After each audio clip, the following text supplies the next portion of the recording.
Bonjour Jean-Maxence Granier, tu es le directeur associé de ThinkOut. Est-ce que tu peux nous parler un petit peu plus de ce cabinet d'études et nous donner un cas concret que tu as réalisé récemment pour un client?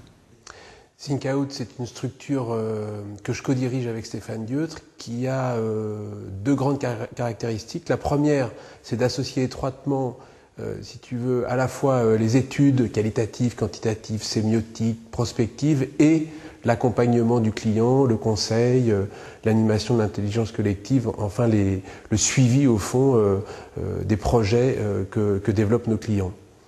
Deuxième caractéristique, c'est une spécialisation sectorielle. On est beaucoup sur les médias, sur la mutation numérique et on accompagne au fond ces médias, mais aussi les marques dans ce grand chambardement qu'on essaye d'éclairer et d'explorer avec eux. Est-ce que tu peux nous parler des nouvelles modalités d'interaction aujourd'hui sur Internet? Oui, il y a un phénomène auquel on est particulièrement sensible et qu'on a nommé avec d'autres, au fond, les nouvelles conversations numériques et qui voient les utilisateurs, les publics, les consommateurs échanger entre eux de manière massive, en tout cas importante, online. Et les questions qu'on essaie d'adresser, c'est comment les marques peuvent-elles, d'une façon ou d'une autre, et les médias aussi, s'inscrire dans ces conversations. Quelle posture une marque peut-elle adopter aujourd'hui dans le champ de ces nouvelles conversations numériques? C'est typiquement une question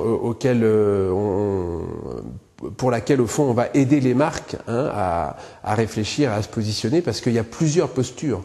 On peut être partie prenante de ces débats, de ces nouvelles conversations numériques. On peut essayer, évidemment, d'en être l'objet, si possible en bonne part. On peut organiser ces débats, créer des espaces qui les favorisent.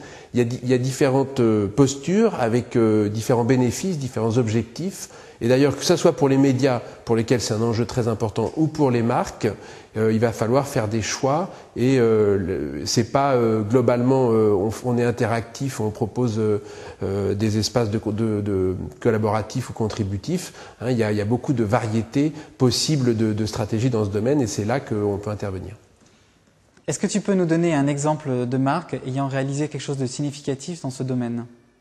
Oui, un exemple qui est assez frappant, c'est la SNCF qui se rendant compte au fond qu'il y avait beaucoup d'espaces dans lesquels pour le coup les usagers discutaient des points forts et des points faibles de la SNCF, a mis en place une plateforme dédiée au fond à ce type d'échange dans lequel il y a un certain nombre de gens appartenant à la SNCF qui dialoguent en live avec un très grand nombre d'usagers et pour discuter des difficultés éventuelles liées au trafic ou à tout autre aspect du business de cette marque. Donc on voit bien que les grandes marques, d'une façon ou d'une autre, prennent en compte ces nouveaux espaces conversationnels.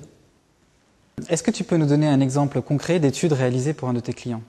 Oui, là on est en train de mettre la dernière main, une étude pour Orange, pour la division des contenus d'Orange, sur Orange Sport Info. On les a accompagnés sur l'identité et le positionnement de cette chaîne.